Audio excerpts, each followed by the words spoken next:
G'day and welcome to Motley Fool TV. I'm Adam Surplus, and joining us tonight after a long hard day is our Chief Investment Officer, Scott Phillips. G'day, Scott. Adam, g'day viewers. Thank you for tuning in. This is going to be a big hour, mate. It sure is. There is a lot going on now. Firstly, our standard disclaimer. We are licensed to provide general investing advice only. We can't give you personalised advice specific to your situation. But you probably don't want a couple of hundred people knowing about your personal situation anyway. So with that in mind, feel free to post questions and comments into the YouTube live chat at any time, and we'll get to those over the next hour.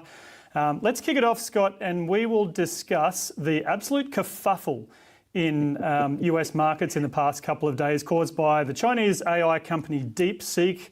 They've released an open source large language model.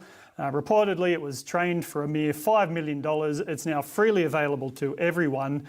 So, of course, there was a massive knee-jerk reaction, the kind that markets love to have, sending big tech in the US, and in particular, my Nvidia shares plummeting. In the hours or day and a half since, pundits have been sort of somewhat successfully explaining to everyone that it's not actually that simple. It's far from an existential threat to those big tech companies in the US.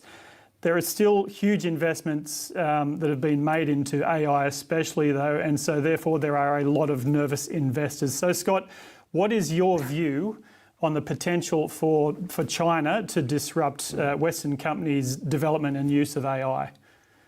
Oh man, well, there goes the hour, right? No, I'll keep it short. So here's the thing. Nvidia was one of the world's most valuable companies, still is, by the way, because even with the big drop, still worth an absolute squillion dollars. It was $3.5 trillion US dollars, more than 5 trillion Australian dollars, up until news of Deepseek, which broke on, I think it was Monday night our time this week. Now, the shares then fell 17%, wiped off $600 billion of market value. That reduction in market value, just the size of that for Nvidia, bigger than the entire market value of every one of the companies on the US S&P 500 except the top 13. Effectively, it lost more in value than the 14th largest US company is worth, and then it goes down from there. So this is the size, and by the way, I think it was probably the second or third biggest company in the US at the time, when the top of the market falls 17%, it's going to take everything else with it, and it did. The Nasdaq was down 3%. I think the S&P was down 1.5%, almost entirely on the back of just Nvidia's fall alone. So big, so massive, so dominant is it in terms of market weight. So let's get to the news. I've got to say, mate, I love AI as a concept. I think it's going to be incredibly revolutionary across business around the world. So that's the first thing we should say. I think it's real. I think it's here to stay, and it's only going to get better, which is pretty exciting. Also, some potential concerns, by the way. People worry about jobs and other things, and we shouldn't ignore those things. But purely from an investing perspective, from a technological perspective, really, really, really cool. So that's the first thing I think that's worth pointing out. Second thing I want to say is we're very, very early. I used the analogy on Twitter today saying it's like looking at the kids in kindy and trying to work out which one's going to be the tallest by the end of year 12.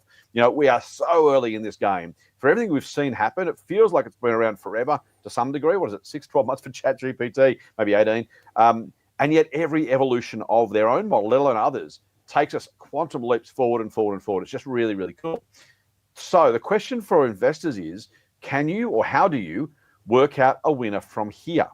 And that's kind of what happened with Nvidia. People saw Nvidia as the way to play AI. Who knows if it's ChatGPT or Claude or Deepseek, which just came out, of course, millions of others besides, lots of people, not millions, tens and tens of different LLM models trying to either do something general or specific. And that's what's happening in the background. Now, there are already lots there. So the fact that Deepseek turn up is not necessarily a big deal in itself. The risk is if the claim can be believed, and there is some decent question as to whether it can be believed. No less than Elon Musk came out and poured scorn on the claim. The $5 million it was claimed this took to train this model means a few things. Obviously, much, much, much cheaper. I saw some numbers the other day. The average LLM is supposed to be, allegedly cost somewhere between 100 million and $1 billion to train. So you take 100 million to $1 billion, and so if someone could do it for 5 million, that's genuinely revolutionary, right? So that's the first thing to say. But can we believe it? Is it real? If it is real, not only is it cheaper, it uses a whole lot less computer chips. And that's the concern that Nvidia shareholders kind of fell out of bed on Monday night was, hang on, we have assumed the chip demand is going to be huge, growing, super high margin. Nvidia's got a super high market share. people have kind of extrapolated that out and said, hey, this is going to be great. Now, if Deepseek and their ilk can be believed, and it takes a whole lot fewer chips to do exactly what has been done before with many, many more, then there is a question mark around Nvidia's immediate future, not necessarily long-term future. So that's why there's a whole lot of grief. Now let's get to the valuation, to the share price response. I'm over being surprised by this, but it's worth calling out how silly it was for shares to fall 17% on Monday night. And I'm going to say I have no strong view on Nvidia's valuation. You own shares, so I should ask you, Adam. But the reality is we're so early in the innings here. If you honestly thought Nvidia, not you personally, Adam, if anyone thought Nvidia was worth owning on Monday, and suddenly on Tuesday was worth 17% less because one AI made one announcement at one point in time that's unverifiable, I'm going to say there's either a lot of hot money pushing the price up too high, or the price fell way too far on that news. This is the proverbial speed bump. Now, if this is going to be the future, then Nvidia shareholders were way too eager to pay way too much for a company way too early in its time, the AI's time. That's very possible, right? Is it necessarily true? I don't know. Possible. But if they're not paying too much on Monday, just because someone comes out at one point with one thing and says, hey, this might be a problem, and we all kind of lose our collective stuff, then it's market sentiment. It's the lemmings. I use the example. I wrote about this during the week, by the way, for those who get our take stock emails. It's the lemmings running from one side of the boat to the other. Everyone's all in Nvidia. Then all of a sudden, no one wants to touch Nvidia. And it just makes no sense. If you like the long-term future of Nvidia, the chip maker, the prospect for AI, this one announcement should not have upset you. On the flip side, if you were upset by this, what did you expect before then? Did you really expect it would be smooth sailing, extrapolate forever, slam dunk, easy money? It's just not going to be true. So I think it says more about investors and sentiment than it actually does about the prospects of Nvidia in particular and AI in general. I will say we should be prepared for the fact Nvidia may be yesterday's Intel, right? It may fall by the wayside at some point, or it may be today's Google, having conquered AltaVista, Ask Jeeves, and Yahoo, and is the market leader forever from here. But both are potentially possible. So if you like Nvidia, you want to own the shares, go for it. But size your position, accordingly to make sure you're not overexposed. So if it goes well, you'll do really well. If it doesn't go as well as you hope, you're not going to be wrecked. Yeah, this whole thing reminds me of CrowdStrike. So CrowdStrike had an outage last year, July last year. We talked about it on Motley Fool TV because I own CrowdStrike as well, and I don't particularly enjoy watching one of my stocks go down by 40%, which it did in 1 or 2 days, I think. Here we are 6 months later. For the first time, I actually had a look at the stock price of CrowdStrike today. It's actually up at all-time highs. It's higher than it was before that outage happened. That's awesome. And in the last 12 months, it's up 31% despite that event. It seemed devastating at the time. We talk about this all the time. I feel like I've been investing long enough that I really see these sorts of events. It's kind of like a baby black swan. It's a stock-specific or an industry-specific event. I really see this as similar to seeing, like, when you're in Woolworths or Coles, seeing that something you want to buy is on special. Yep. You know, it really is. Like you say, if your assessment of that company hasn't fundamentally changed, then it's just a buying opportunity, isn't it? Right. Yep. And look, the other thing, by the way, is think long term, right? So let's say, just for the fun of it, that Deepseek and its ilk can do this AI stuff for a whole lot cheaper and using a whole lot fewer chips than was previously done. That's consequential right now. But then think about the growth of, pick your topic, pick cars, pick plane travel, pick the internet itself, and think about the growth of that. Imagine in 1995, someone said, hey, this search thing, it was going great, but all of a sudden maybe there's a problem, maybe it's not working quite so well. And you go, oh no, that's terrible. Looking back now, you think, well, what was going on there? I'm an Amazon shareholder, right? Those shares have fallen top to bottom 20, 30, 40%, I don't know how many times. And each time was like, oh my God. And yet the sheer growth meant it actually wasn't about whether they hit or missed a quarterly number.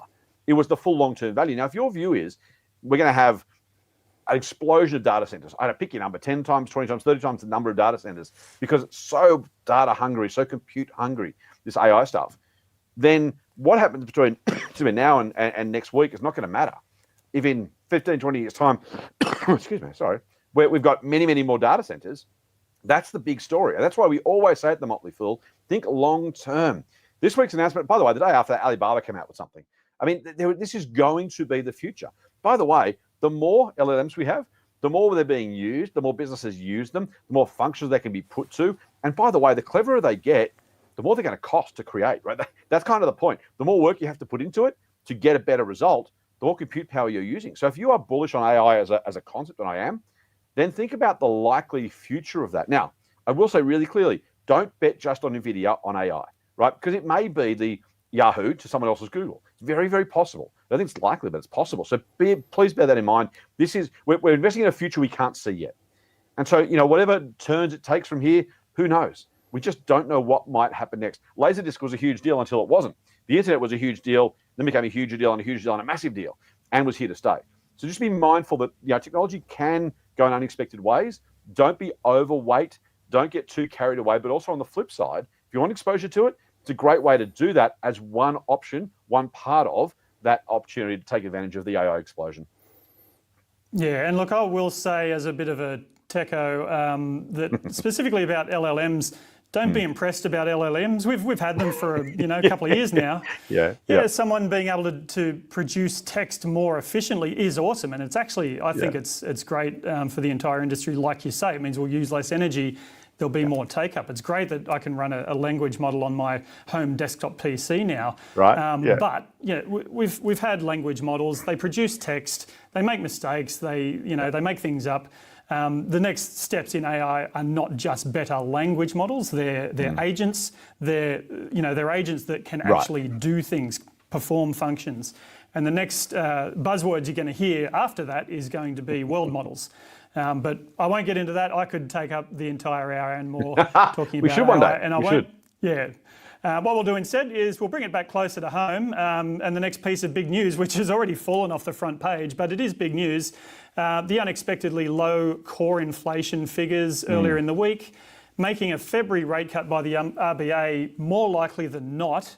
Now, Scott, in your email to members this afternoon, you proposed a very simple solution to prevent that move from sending house prices into the stratosphere, which is to increase the lending buffer. I think it's a great idea personally.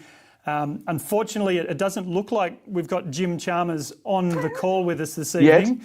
Yet. So, he could be incognito. So let's assume for now that we don't have direct influence over government policy. What do you rate the chances of a government making a real policy change like the one you suggested, as opposed to just making a politically kind of less risky band-aid, like giving more money to first home buyers? Oh, mate, I'm the optimist here. I'm the Pollyanna. I'm the guy who wants to believe that everything's possible and there's genuine pots of gold at the end of rainbows. So I have to believe X-Files style. I want to believe.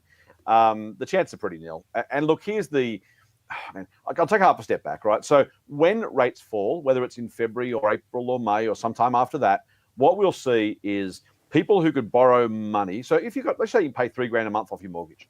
Now, that's what you can afford to pay, right? Whatever the number is. You go to the bank manager today and say, hey, how much can I borrow? And the bank manager says, you can borrow, on a pick a number, $1 million, right? Make it easy. When rates fall, you go back to the bank manager and say, how much can I borrow? And she says, well, you're borrowing, you can only still afford to pay $3,000 a month. You go, well, I knew that because my wage hasn't gone up. But because rates have fallen, you can now borrow $1.1 million.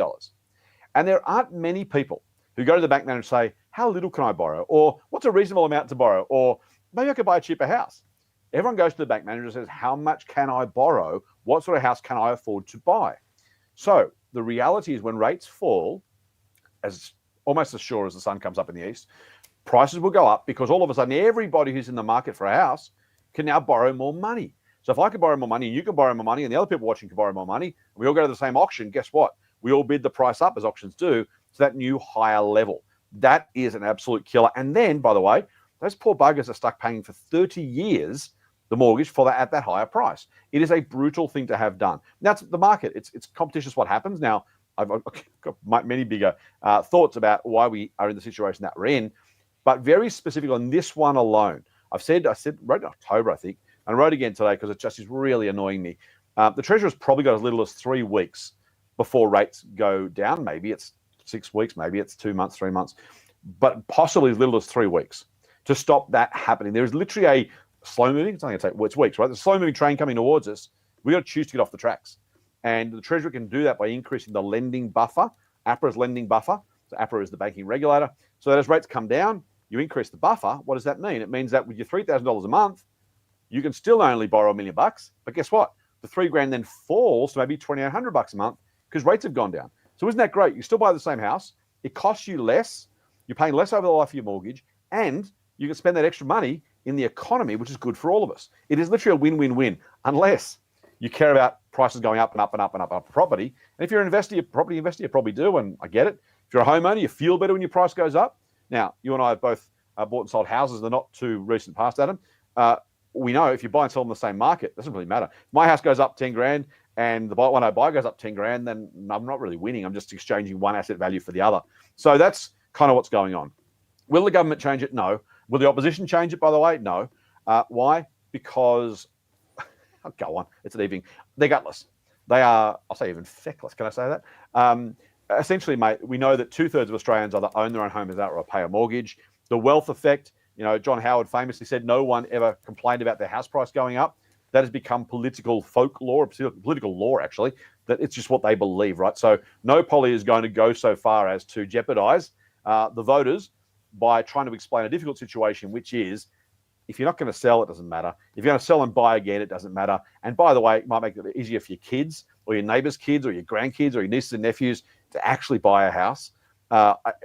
It blows my mind. We are ill-served. Now, it's partly our fault because we vote for them, but we're ill-served by our politicians who won't actually have the hard conversations and take us on that journey the way some of the conviction politicians of the old days, and maybe it's rose-coloured glasses, but a Bob Hawke, Paul Keating, a John Howard, doesn't matter what political stripe you are, they were conviction politicians who genuinely believed in what they did, believed in trying to do it their way, not always agreeing with each other, of course, but they believed in what they were trying to do. They set out something and said, this is what I will do. Let me explain to you why it's worthwhile. And more often than not, the Australian people supported those politicians, those PMs, in what they wanted to do. We're not going to get any change. And by the way, it's probably clearest. Peter Dutton came out the other day, 2 days ago, and is proposing a temporary ban on foreign buyers. Now, I think that's a good idea, by the way, for reasons that we probably won't get into, but economically, adding more demand for a similar level of supply makes 0 sense when it comes to housing. The problem with that, it's good policy, except that I suspect it will be seen as, hey, we're doing something about houses. Now, the ATO's own data says only 5,360, the number is, foreign buyers bought houses in Australia last year. It is nothing, but it'll be sold as we're doing something. And the government will have their version of doing something, but when you're tinkering around the edges and pretending that's a solution and ignoring the elephant in the room, I wish I had more confidence, mate, but my suspicion is they will do absolutely nothing about it because they don't want to take the risk. They don't want to actually have the really serious, important conversations. I'm lucky to work for the Motley Fool, frankly, because many people in my position couldn't make those sort of outlandish, outright statements without worrying about defending somebody. Not that I'm doing it offensively, but a lot of our peers and competitors are worried about where their bread's buttered. Our bread's only buttered by our members, so I get to say that. But that's where we find ourselves. I get lots of agreement on social media and emails. We get emails back from our members and readers, and thank you if you've been one of those people who've done that. We really appreciate it. But yeah, I wish there was going to be change. The odds are, unfortunately, really, really long. That's all right. You've still got friends, even if not many of them are politicians. Exactly, that's right. One thing you mentioned very briefly in Take Stock, because you just had too much to say, and you just mentioned this as an aside, but you said we've had confirmation that Chemist Warehouse will be reverse listed on the ASX through Sigma Healthcare. So can we delve into that? Just explain what is a reverse listing and what's happened here. Yeah, great question. So look, when you list on the ASX, if you want to become an ASX company, you can do it a whole lot of different ways. You can go and raise some more capital. You can get a broker to take you through what they call an IPO, initial public offering. It's called a float, basically. Or what you can do is effectively buy a business that's already on the ASX.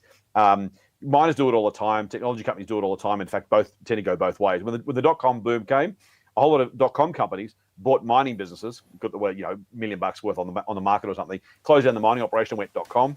And then, by the way, when the dot-com bust happened, a lot of miners went, oh, I'll buy that dot-com shell and go from there. So it's an easy, cheap way of getting onto the ASX. In Chemist Warehouse case, it's a little bit different because Chemist Warehouse want Sigma Healthcare's pharmaceutical wholesaling business, frankly. So it's good. They got to be listed and get that wholesale business. So it's kind of worth it for them. Why is it a reverse listing?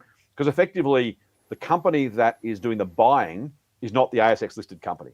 Normally, a takeover would be Sigma buys Chemist Warehouse. In this case, Chemist Warehouse is effectively buying Sigma, but doing it in such a way that Sigma remains a listed company and becomes the holding company of Chemist Warehouse. And I hope that's not too arcane, just the way they do it. It just gives them a listing. They get the assets they want. It also means they don't have to go through a broker and try and do a float and issue more shares, because often, in this case, you don't want to issue more shares. Chemist Warehouse want all the Sigma shares. They don't want to issue more. They don't need to raise capital. They're doing it to buy the Sigma assets and get onto the market. So that's what the reverse listing is. I used to work for Blackmores years ago now, and Chemist Warehouse is an absolute retail juggernaut. It is so impressive as a retailer. They did $5 billion in sales in the last 6 months. Annualize that, that's $10 billion a year. I just grabbed some numbers quickly the other day. Woolies does about $50 billion a year. So if you think about Chemist Warehouse is doing, a 20% of the size, given how small the range is of Woolies, it is a phenomenal business. They are absolutely, by the way, they're doing all sorts of damage to the pharmacy sector. I don't mean, not in a bad way, just in a, just creative destruction kind of way. They're a better business than most of the existing pharmacies. They've just absolutely Pac-Manned through that industry. Really, really impressive. It'd be great to see them as a listed company. Just a couple of words of warning. Firstly, the pricing is probably pretty full already. Sigma shares went from $1 to $3 over the last 12 months because of the takeover. So don't necessarily believe there's a lot of upside once it lists, right? That's already kind of in the price mostly. So that's important. Secondly, the related party transactions are really stupidly complex. Related party transactions are where a director or executive is working for the company, but also is dealing on a personal level with the company as a third party, if you like. And what's happening here is the chemist rules, the pharmacy rules in Australia are really weird. And I won't get deeply into it, but effectively you have to be a pharmacist to own a pharmacy. And you can only own, I think it's 5 pharmacies. And so how does Chemist Warehouse own all this stuff and not own any of them? And the reality is there's a whole lot of related parties, lots of family members, friends. They've all got bits of each other's pharmacies. It's a spider's web. Yeah, it's a whatever, bird's nest, whichever metaphor you prefer. So it's really hard to pull apart. It is just the nature of the business. They have no choice because the pharmacy rules are the pharmacy rules. It's the only way you can build a chain. A lot of the chains you see aren't really chains, they're franchises. So Terry White or Discount Drugstores or Amcal, they're a banner group, and the individual pharmacies own them all, trade under the same name. Chemist Warehouse is a bit different. They've got individual ownership across different pharmacies. It's an absolute mess. It's not illegal or improper. It makes it really hard to get to the bottom of the detail, and it is a bit murky in terms of knowing who's pulling which strings. So you've got to be a little bit careful there. But the business is phenomenally good. Protected, by the way, by those pharmacy agreements. Woolies and Coles would get in this industry in a heartbeat if they were allowed to. Speaking of politicians, by the way, mate, this will annoy our pharmacy viewers. The pollies are so scared of the pharmacies. They've given them what they wanted, which is geographic protection, limited ownership rights. There's very little industry in Australia anymore protected deliberately and specifically by government as to how many can be in a certain suburb or postcode, how many can be owned by someone else. Corporates can't own them. It's designed exactly that way and for that reason. So they're protected artificially. If that protection goes away, that might be the biggest risk for Chemist Warehouse, honestly, because at that point, Woolies and Coles come, charging at the doors with a battering ram. Chemist Warehouse are probably okay. They're probably big enough right now. You wouldn't want to be one of the little guys if Woolies and Coles do get a look in. All right. Well, I think we've all learned a lot about the chemist industry in Australia. Thanks for that, Scott. More than you wanted to know. Question. I'm sure it's all going to come in handy one day. Anyway, let's move on. We had a question from Jeff in Ask the Fool, and so he's asked. This is a double-edged question actually. He says the high US dollar makes it more expensive to invest in US markets, so maybe it's time to invest in European markets. Is there a possibility of Motley Fool covering European stocks? So part one of that, is the US dollar high, or is this kind of permanent? Oh, yeah, that's a good question. I don't know is the only answer I can give you honestly and safely. That I've really got to catch myself. I'm sure I've used this quote on Motley Fool TV before, but there's a great quote from John Kenneth Galbraith who says, pundits forecast not because they know, but because they're asked. So when you say to me, hey, what about the US dollar? I say, well, actually, Adam, here's what I think. And I have to stop myself and go, I don't know, neither does anybody else. So that's the first answer. Yeah, but I mean, dollar, so I think, go on. well, I've sort of had similar thoughts with, in terms of buying US shares at the moment, because, mentally, this is anchoring at its finest, right? Yes. Mentally, we have this rubber band model where, okay, well, we're used to the Australian dollar being about 70 US cents. And so if it's only 60, it feels low, and therefore buying US shares is bad value. Yeah. Who's to say that it's not going to go down to 50, or who's to say it's not going to stay at 60 for the next decade? And that's exactly, which is partly why I don't know means don't worry too much about it. The rubber band is a great analogy, actually, mate. At the extremes of valuation, I would be mindful of it. When the Australian dollar was buying $1.10 US, imagine that these days. It was easy to see. Well, a bit like commodity prices. So what I do is I look at the risk and the reward. So I don't try and predict, right? When the Australian dollar's at $1.10 US, you kind of go, it's never been here before. If it stays there, then fine, I'm buying at a decent price. If it goes even higher, maybe I'm losing a little bit. If it falls to 50, 60, 70, 80 cents, I would be really glad I bought it at $1.10. And so you kind of get that idea of like the upside, downside, the risk reward trade-off ends up being really strongly in your favor at $1.10. At 50 cents, I'd probably be saying, hey, I'm going to sell some US stocks and bring the money home. Why? Could it stay at 50? Yeah. But on probability basis, I'd be like, well, I'll buy some great Australian stocks anyway. As long as I've got good ideas, why wouldn't I? To your point, though, in between that range, it's really much less clear. Let's take your example. The dollar's currently 62-ish US cents. Let's say the long run average is 70. So we're effectively 8 cents below that long run average. Let's use 62 cents as the base because it's just fun. That's it. I'll call it 15%, just easy, right? So let's say it's 15% below the long run average.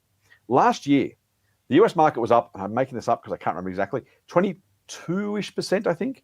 The Australian market was up about 10%. So in 1 year's outperformance, you've already got rid of almost all of that exchange rate variability anyway. And then if you're going to invest in the US for multiple years, you see how quickly it goes away. So what I try and do when I'm thinking about where to invest is not so much, do I invest in the US or not? Do I invest in Australia or not? Do I invest in Europe or not? Well, we'll get to that question. My question is, given the choices, if I can find two companies that have you can't be this precise, but let's hypothesize. If I found two companies with exactly the same potential, one in Australia, one in the US, I'm investing in Australia. Why? Because I don't have to take any currency risk at all. Why would I take the currency risk, right? So I just don't.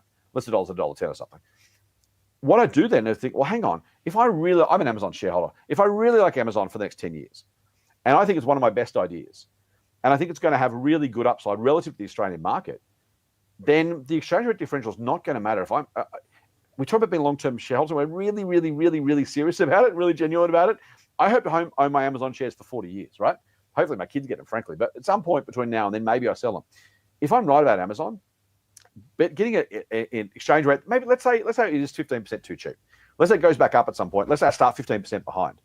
If I'm right about Amazon over 20 years, that 15% is going to be nothing, literally nothing in the scheme of things. So the closer your expected outcomes are, the more you should favor not taking currency risk.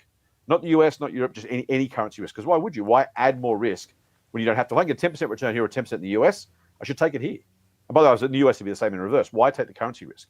But if you find a great idea, Nvidia you talked about before, CrowdStrike, 31% over the last 12 months you just mentioned. I mean, again, if you bought an Australian company go up 31%, then great. But if you find great companies and you got to hold them for the long term, currency really needn't concern you more than it should. And that's kind of about prepare, don't predict.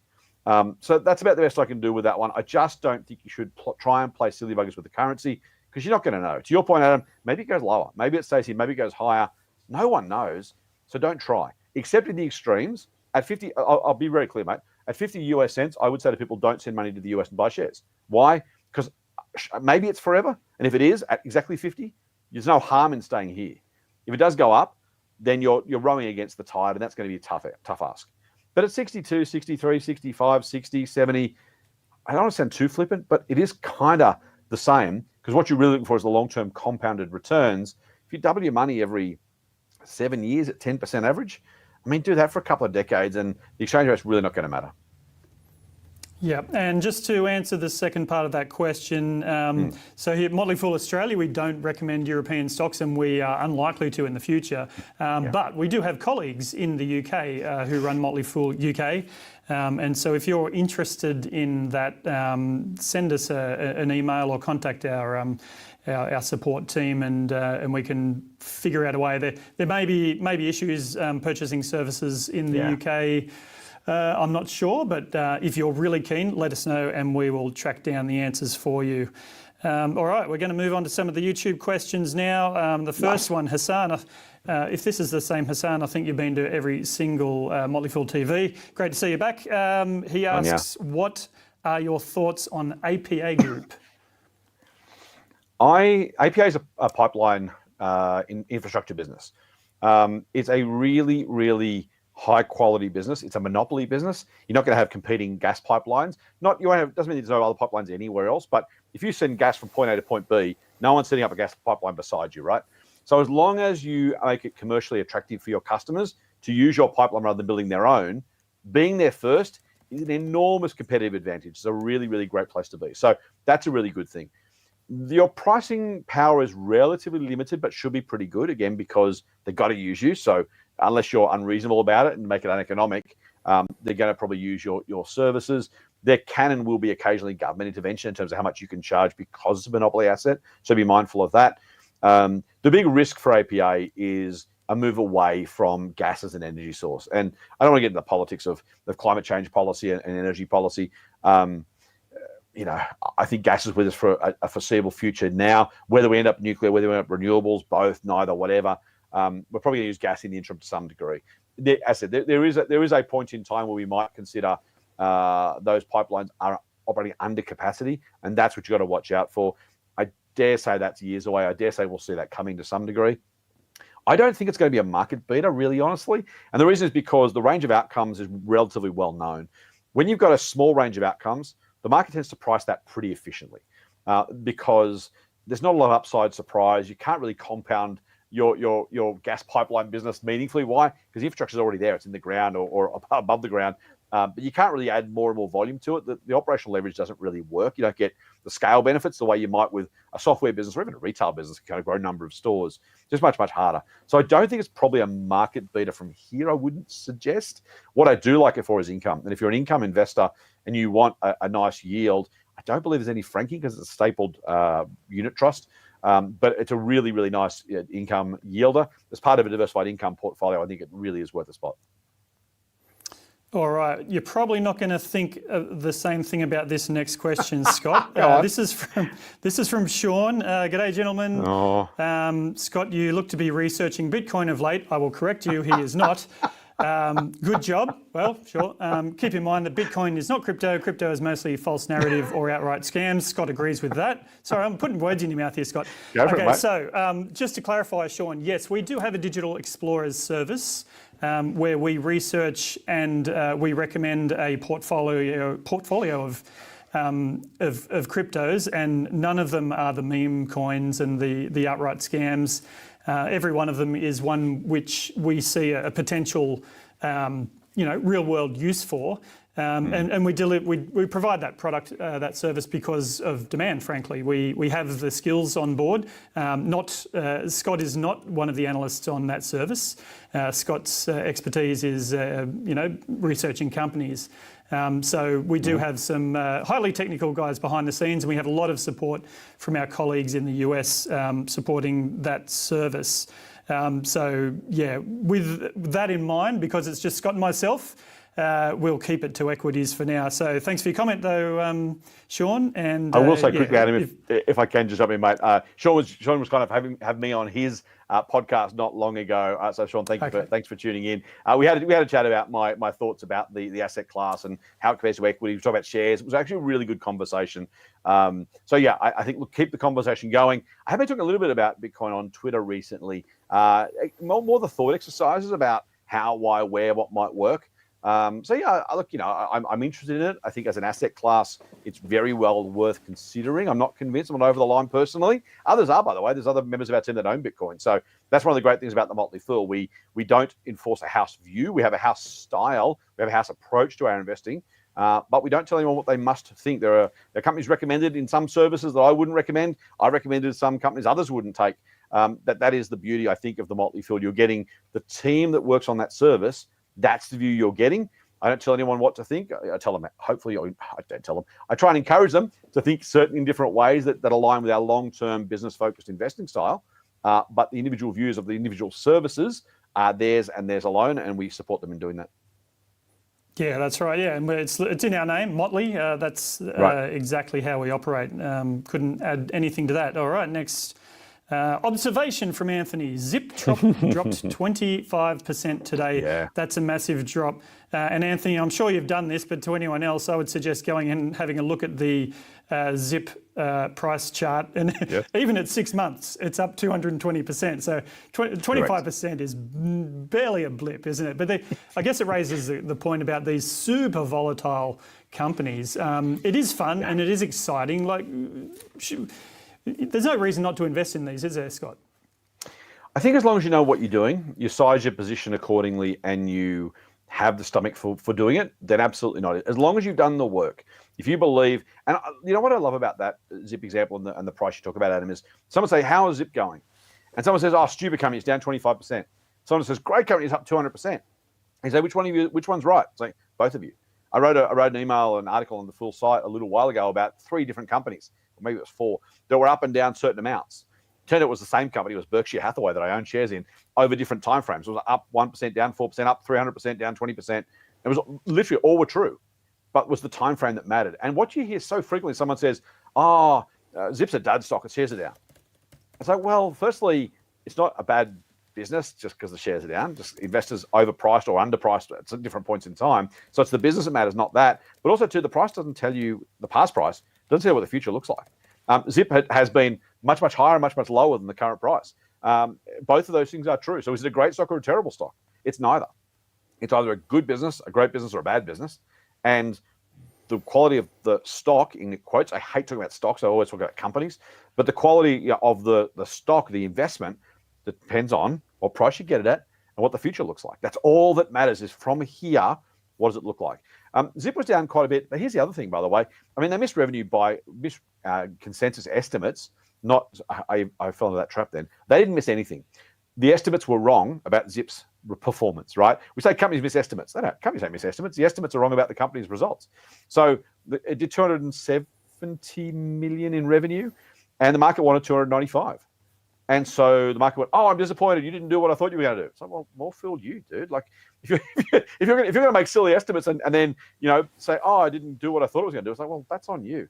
I don't mean to be overly harsh. I'm not talking about our viewers, of course, and the questioner, but that's what the market does. And I think, it's why we said about Nvidia. I'll say about every company I own, we recommended is why do you like it, and what's your time frame? If you don't know why you like a company, please don't buy the shares, Zip or otherwise. If you know why you like it, and that thesis is grounded in observable or estimable data, don't just say, oh, I like it because I like it, or I reckon that Zip is going to colonize Mars. I mean, that you got to have a justifiable thesis. But if your view is, I think Zip will do $1 billion in sales in 3 years' time, then who cares whether sales missed estimates by $20 million this year? Now, if they're not going to, that's if the data comes out and says, oh, actually, I need it to go at this rate, justify the price, then maybe the market was overpaying yesterday, and today it's more reasonable. Either of those things can be true, but it's why you don't, please, don't let them, Buffett said this about Mr. Market, don't let the market tell you what to think. Take advantage of the market when it's overexcited or miserable. Buy it when it's cheap, sell it when it's expensive if you want to. If that's your thing, go for it. But please don't say Zip is terrible business, terrible stock, great business, great stock, because the price moves in either direction. It's not great because it's up 200%. It's not bad because it's down 25%. What you're talking about is the market sentiment. The people who thought it was worth that a year ago now think it's worth 3 times the price. People thought it was worth a certain price yesterday, now think it's worth 25% less. I don't know. Each to their own. But if both those things are true at the same time, I'd be very, very surprised. What we're seeing is the sentiment, the general consensus of the market. Here's the thing. If you want to beat the market, you've got to do something different to the market. This is the hardest part. Sorry, I know we'll wrap this up, but I really want to drill this point home. We buy shares because we think the market's wrong, right? We think the shares are cheap. Otherwise, why would you buy them? So when you buy, I'll use Woolies because it's easy. You buy Woolies and say, I think the market's undervaluing Woolworths. That's why I'm buying them. If it's overvalued, you wouldn't buy it. If it's fair value, buy an ETF or buy something else. So you buy Woolies, you think, I think I'm going to do well by buying Woolies today. And then what happens tomorrow? The share price falls down. You go, oh, I'm wrong. And you go, hey, well, you were telling the market it was wrong yesterday. And now you're asking the market what it thinks today, once you own the shares. And it is about as mad as it sounds. It's superhuman nature. We've all done it. I still do it. It's still, you look at it and go, oh, that hurts. Oh, I wish the share price wasn't down. It's human nature. I'm not blaming anyone for feeling that way. What you've got to do is short circuit the feeling, between the feeling and the thinking. You've got to put a hard line between those and go, I feel terrible, but I bought Woolies because I thought the market was wrong. Why would I suddenly ask it for advice the day after I bought the shares when I was telling it was wrong yesterday? So keep that in mind. Buy Zip, hold Zip if you think the future is bright from today's price. If it's not, sell the shares by all means. Don't let the market tell you what to think. Alrighty, moving on. TC, I think you were referring to something we were talking to earlier there. I can assure you we are both wearing pants. Promise. Sorry, I'm reading comments as we go.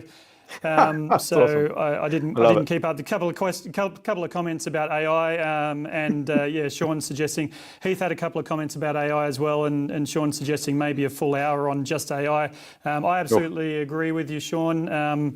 In fact, that's something I could probably get a couple of our US colleagues in as well. It's such a fast-moving industry, and there's such a lot going on, and we have a lot of analysts watching very closely in the US.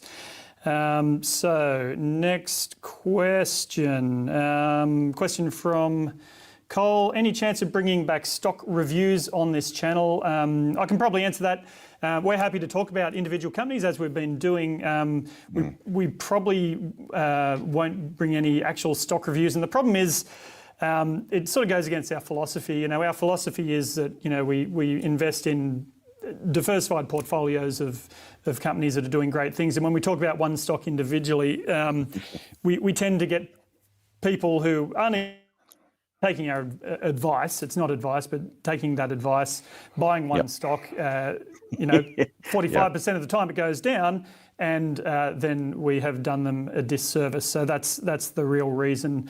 It's a tough balancing act that we're doing running this service, but we definitely want to provide the best service to our paying members, and so that's what we do.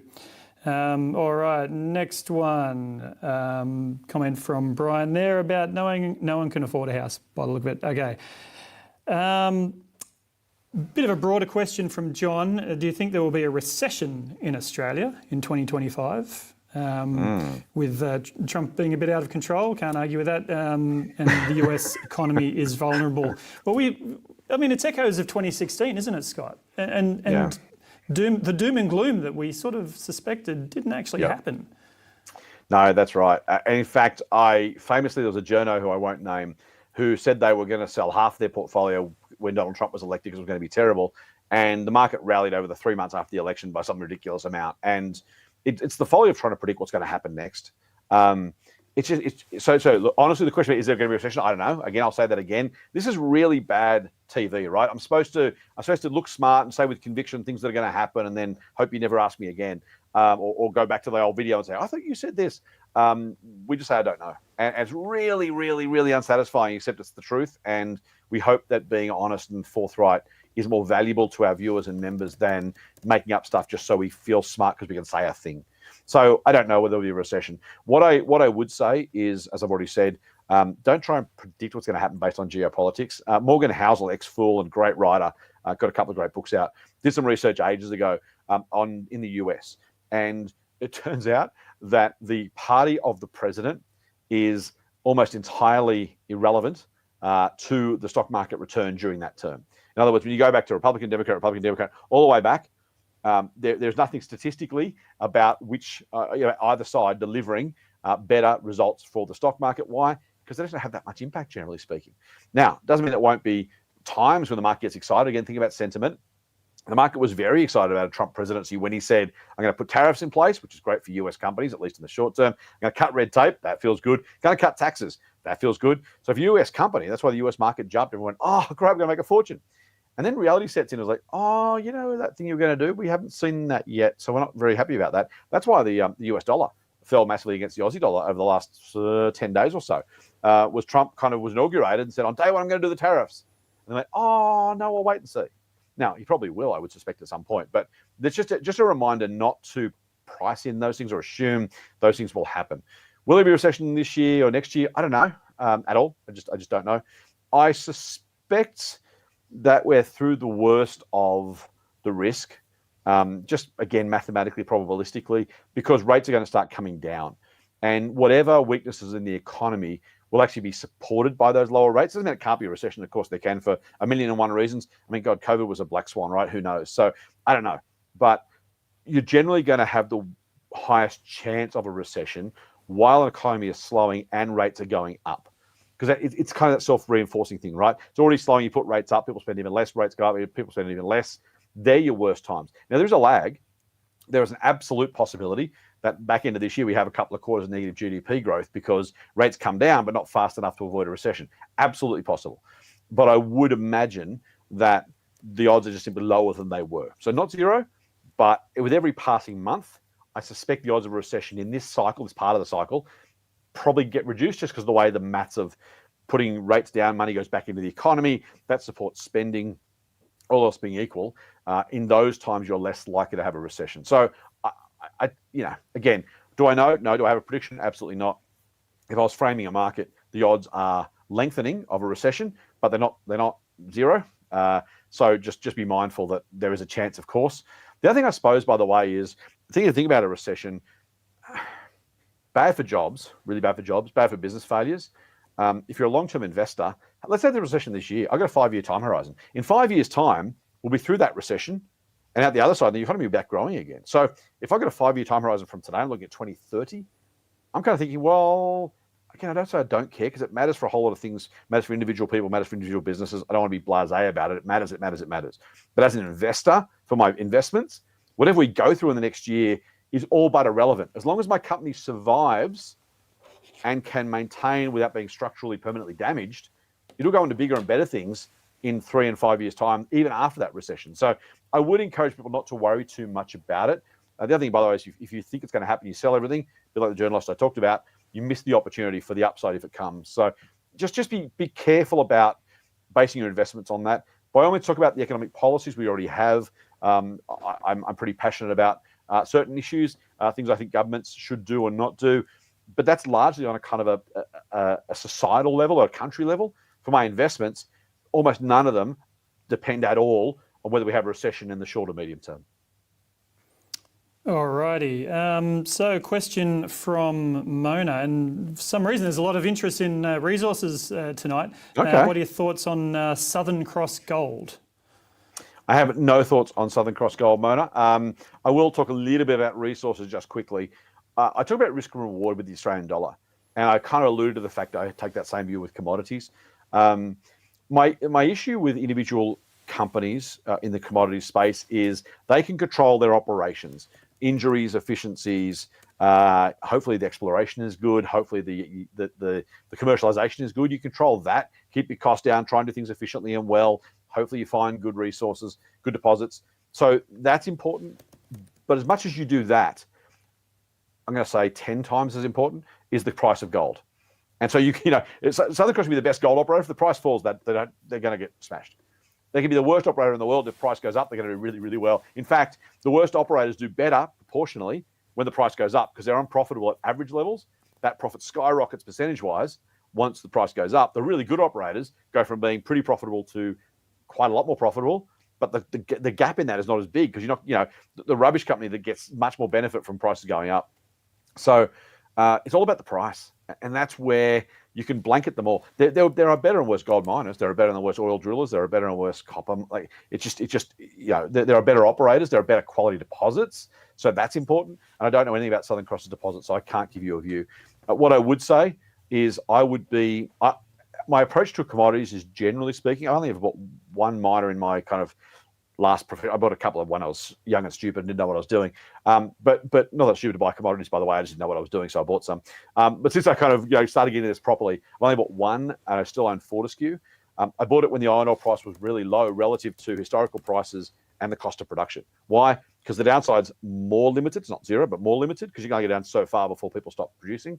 And then if it's a small downside, if the price goes up, there's a proportionally larger upside. And that's sort of bet I want. We call it an asymmetric bet. Heads, I don't lose much. Heads, I win a lot. Tails, I don't lose much. You do that, you're probably okay. What that requires, though, is investing when the gold price is reasonably low, closer to the cost of production, or preferably the share price is also low. In other words, when there's pessimism and prices are low and profits are low, that's the time to go shopping, because as the swing happens and commodity prices tend to be cyclical, then you put the odds in your favor. The closer to the marginal cost of production you buy, the closer to historical lows of the commodity you buy at. So that's a general comment about commodities. Trying to predict where the gold price is going to be in 12 months' time is a mug's game, in my opinion. I just don't. There's no point doing it. Everyone has a view. Everyone makes a guess. But again, we don't know the future. It's a little bit of kind of hubris, a little bit. I don't mean about you, Mona, but people who do that. I think the gold price will be $3,400 a ton by next July. I mean, really? On what? We can't do the weather 5 days out. Knowing the gold price in 12 months' time is hard to do. So, but if you're going to do it or you want to do it, that's the lens I would use when I bought Fortescue. By the way, I shouldn't invest in resources because it went from $15 to almost $30 Fortescue shares, and I just wasn't paying enough attention. It fell back to $20. So, don't follow me for resources advice. But if you're going to do it, buying at those conditions, I think give you the best chance statistically of having a decent result. And probably the same answer for Samantha, asking about Catalyst, which is another gold producer. I will just make a point about predicting the weather, Scott. With AI models, we are absolutely going to be able to predict the weather further out. I'm looking forward to that. Excellent. Maybe gold price as well, you never know. Probably not, because when there's people involved. Right, exactly. Unless it can tap into our behaviour, which, hey, maybe it can with the devices we carry around with us. All right, moving on to a couple of, manufacturing, Duratec and Austral. Any comments of those on those, because they are working for Brian? Yeah, I don't know Duratec, but I do know a bit about Austral. Austral is reliant, any business reliant on contract wins, and any business that relies on contract wins in a cost-plus environment, which is you get shopped around. If the design is universal, the best example are civil contractors, the Lend Leases of the world. If you want to build an office block or a commercial, real estate, retail business, or you want to build a tunnel or a toll road, the work that's done is reasonably well costed and able to be assessed by everybody. So if you're a government or a big purchaser of these sort of contracts or these sort of projects, you're going to say, hey, I want you to build 5 kilometres of road. How much is it going to cost? And someone says 5 million, someone says 3 million, someone says 2 million. You take the $2 million one. Now, if you're the underbidder, if you're the winning bidder, you've probably got the lowest margins by definition, because it's going to cost everybody roughly the same. That's a horrible exaggeration, a horrible overgeneralization, but it's also pretty true. So when you're in a cost-plus environment with a known model and a known design where everyone can bid on exactly the same thing, it's great for the purchaser. It's exactly what you want. It's basically a commodity service. Super, super cool. But you don't want to be the supplier of that, and you don't want to invest in the supplier of that. Austral's not quite that. They do make some reasonably unique or unique sets of projects, but they're still bidding against other shipbuilders for those same projects. And that can be a little bit difficult to maintain. You're at the mercy of the next contract win or the next contract cancellation. So it makes it a pretty risky one that you can't really foresee well. You kind of look broadly and say, sometimes it works, sometimes it doesn't. Will we win the next contract? Will a contract get cancelled? What happens next? Really, really hard to find out. The only thing I would say about Austral is it is pretty not much always in the politicians' sights in a positive way, because the shipbuilder in South Australia and South Australian politicians love to give contracts to SA shipbuilders for the voters to be very happy with, pat them on the back and hopefully vote for them. And so there's a bit of government, I'll say large S, and I mean government, small g, either party. I'm not talking about Labor or Liberal. Governments plural like to do it. When Christopher Pyne was a minister in the LNP governments, he'd always like to crow about the SA shipbuilding. The Labor Party do the same.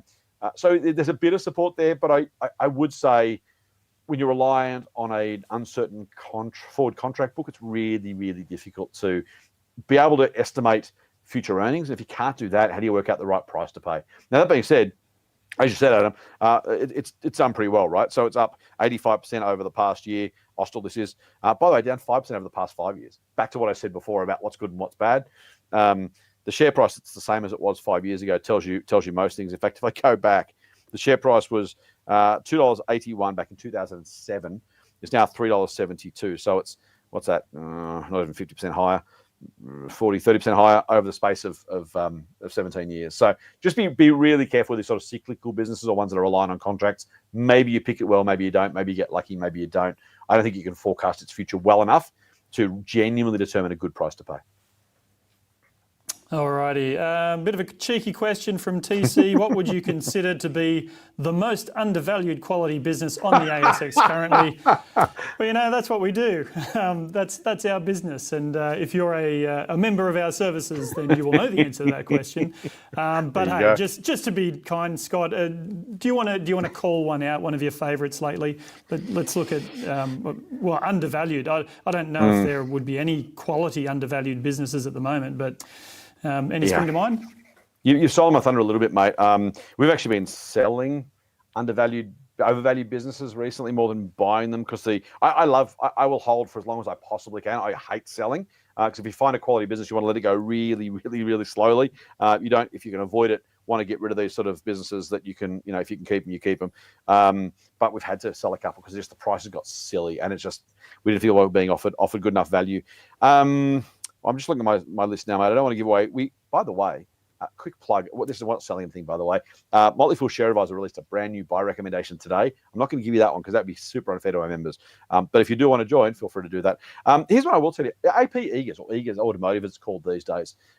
Selling cars, probably not considered a high quality business, but it's really cheap. And if things go its way, probably one of the cheapest decent quality businesses on the ASX.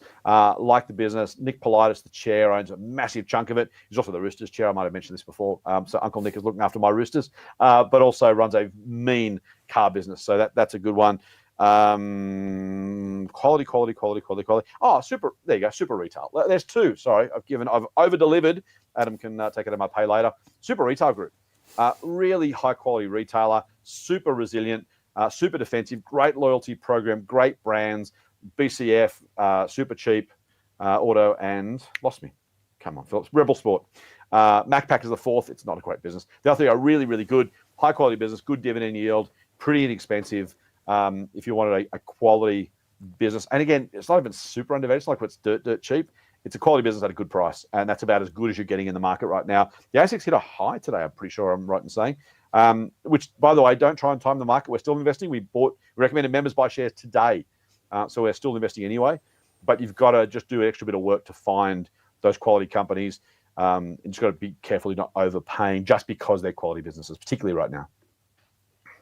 All right, another business which for a very long time you had the same thoughts about, Kogan. What are your thoughts on Kogan as of right now?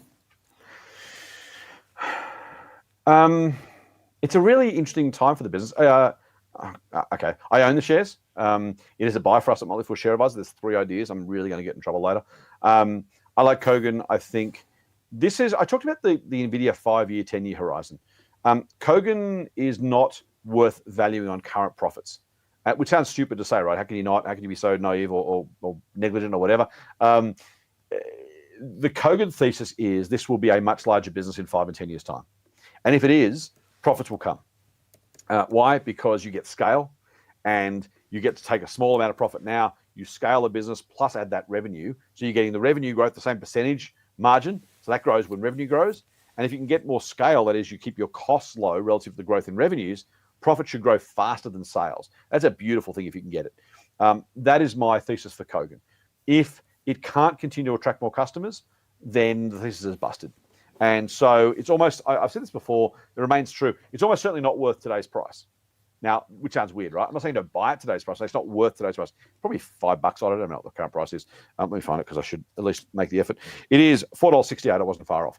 It's probably not worth $4.68. If it can't grow, it's probably worth $2. If it can grow, it might be worth $10 or $15. But it's almost certainly not worth today's price because, there's a mathematical output where it's worth exactly $4.68. But the reality is, if you don't believe Kogan can grow meaningfully from here, don't buy the shares. And if you believe it can, and it does, it's worth probably meaningfully more than today's price. Why is it lower than that price? Because the market's not sure if it can. Kogan's done a really good job of attracting and retaining customers. The Kogan First program, a bit like Amazon's Prime, continues to attract more and more members. There's hundreds of thousands of members paying $129, I think it is, a year. For Kogan First. if it can keep those customers, grow those sales over time, then it'd be worth a whole lot more because sales will grow and profits will grow even faster. So I still like Kogan. I think it's a business worth owning. You talked about risk before in the quality companies or not, mate. So can you is there a role for companies like Zip? Kogan's one of those. This is not super retail. This is not Telstra or Woolies or this is a business that has really significant upside potential and really significant potential downside risk.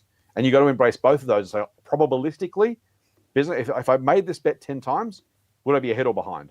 My view is I think we'll be ahead. Kogan may well flame out because we only get one toss of the coin, right? The 50% chance of heads or tails if you toss a coin today. But if you only toss it once, you get 100% heads or 100% tails. If the odds are 50-50, you're going to get a 100-0 or a 0-100 on the bet you make on one coin toss. Do it enough times, you get close to 50-50. And that's the approach. You mentioned diversified portfolio, Adam. That's why it's really important. If I take a loaded coin, if I toss a loaded coin with a 70-30 chance, right, because it's loaded to do that, 30% of the time I'm still going to toss the one I don't want. So even though it's loaded, it's literally rigged in your favor, you're still going to lose sometimes. And that's why we play the game over and over and over again. That's why you want a diversified portfolio. It's why you want at least 20 companies, maybe 25, to make sure those ideas can play out statistically, probabilistically in your favor. Peter Lynch, the US fund manager, says if you're good in this game, you're right 6 times out of 10. Let that sink in. If you're good, you're right 6, not 8 out of 10 or 9 out of 10. If you're good, you're right 6 times out of 10. The difference is the upside of the 6 is worth more than the downside on the 4. So it's a game of maths, a game of probability, but you've got to play it out enough times to let that probability work in your favour. Very good. And we're going to have to end it there because Scott has an appointment with a Channel 9 appearance, so we need to end on time tonight. Thanks very much, Scott. Any closing comments, remembering your appearance coming up very soon? Keep us snappy, Phillips. Look, we've talked a lot about it. The market is there to serve you, not to guide you. Focus on the business, focus on the fundamentals, focus on the future. Ignore the past, ignore what the market's saying. Do your own research or find someone you trust who can do it for you or with you, and then follow the thesis through to its completion. Don't get scared off the horse just because someone yells fire from the side. Absolutely great advice. And if you have any advice for us in terms of the content of these episodes, if you'd like, later in the evening, earlier in the evening, we welcome all feedback. But for now, we're going to have to end it. So thanks for joining us, and we'll see you next time. Full on.